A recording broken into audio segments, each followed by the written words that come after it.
ഇനി നിങ്ങൾക്ക് ഞാൻ പറഞ്ഞു തരാൻ പോകുന്ന കഥ കുറേ കുഞ്ഞു മീനുകളുടെയും ഒരു അഹങ്കാരിയായ വലിയ മീനിന്റെയും കഥയാണ്.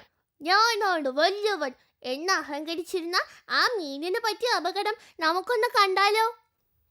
പണ്ടൊരു ഗ്രാമത്തിലെ കുളത്തിൽ കുറേ കുഞ്ഞു മീനുകൾ ഉണ്ടായിരുന്നു. നല്ല ഭംഗിയുള്ള മീനുകൾ. അവർ വളരെ ഒത്തൊരുമയോടാണ് കഴിഞ്ഞിരുന്നത്.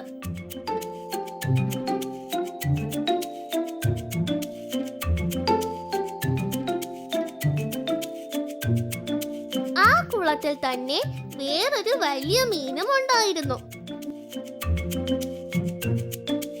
ഞാനാണ് വലുത് എന്ന വലിയ അഹങ്കാരമായിരുന്നു അവന്. ബാക്കിയുള്ള കുഞ്ഞു മീനുകളെ പേടിപ്പിക്കുകയായിരുന്നു അവന്റെ പ്രധാന വിനോദം.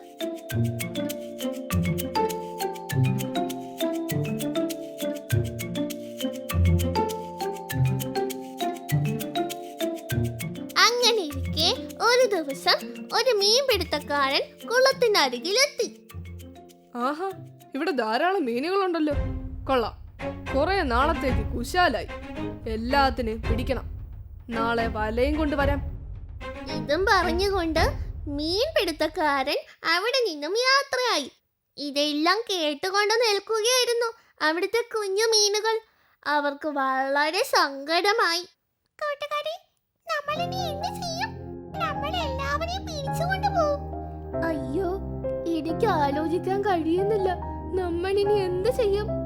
ഇനി ഒന്നും ആലോചിച്ചിട്ട് കാര്യമില്ല. എത്രയും പെട്ടെന്ന് നമ്മൾ ഈ കുളം വിട്ടു പോകണം. നമ്മൾ മാത്രം രക്ഷപ്പെടുന്നത് ശരിയാണോ? ആ വലിയ മീൻ ഇതൊന്നും അറിഞ്ഞിട്ടില്ല. നാളെ അയാളുടെ വലയിൽ ആ വലിയ മീൻ അകപ്പെടും. നമുക്ക് പോയി അവനോട് കാര്യം പറയാം. ശരിയാ, നമുക്ക് അവനെയും രക്ഷിക്കണം. അങ്ങനെ അവരെല്ലാ പേരും ആ വലിയ മീനിനെ പോയി കണ്ടു. എന്നിട്ട് നടന്ന കാര്യങ്ങളൊക്കെ അവനോട് പറഞ്ഞു. പക്ഷെ അഹങ്കാരിയായ വലിയ മീൻ ഇതൊന്നും കേട്ടില്ല. പോയിനടാ കുഞ്ഞന്മാര്, എന്നെ പിടിക്കാൻ ആർക്കും കഴിയില്ല.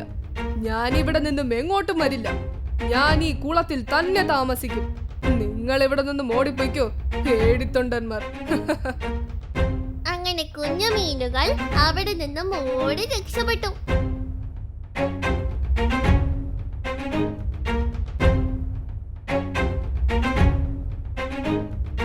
അങ്ങനെ അടുത്ത ദിവസമായി മീൻപിടുത്തക്കാരൻ വലയുമായി വന്നു.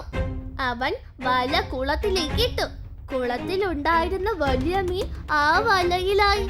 അവൻ രക്ഷപ്പെടാൻ പരമാവധി ശ്രമിച്ചു. പക്ഷെ കഴിഞ്ഞില്ല.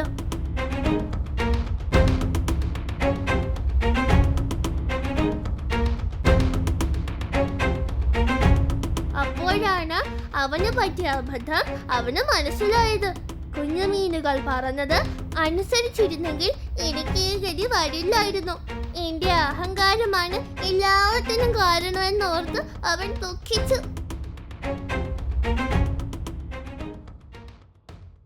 കണ്ടില്ലേ കൂട്ടുകാരെ, ഞാനാണ് വലിയവനെന്നും എന്നെ ആർക്കും ഒന്നും ചെയ്യാൻ കഴിയില്ലെന്നും അഹങ്കരിച്ചിരുന്ന ആ വലിയ മീനിന് പറ്റിയ അപകടം. ആ കുഞ്ഞു മീനുകൾ പറഞ്ഞത് കേട്ടിരുന്നെങ്കിൽ അവൻ ഈ ഗതി വരുമായിരുന്നു. നേരം വൈകിയല്ലോ കൂട്ടുകാരെ, കഥകൾ പറഞ്ഞ സമയം പോയത് അറിഞ്ഞില്ല. അതെ മണിക്കുട്ടി, കഥകൾ കേട്ട് സമയം പോയത് അറിഞ്ഞില്ല. കഥകൾ കേട്ട് കൊതി തീർന്നില്ല മണിക്കുട്ടി. നമുക്ക് ഇനി കഥകൾ പറഞ്ഞു തരണം.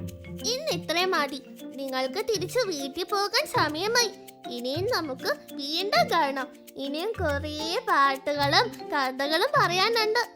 നമുക്കൊരു പാട്ടൊക്കെ പാടി ആഘോഷമായി വീട്ടിലേക്ക് പോകാം.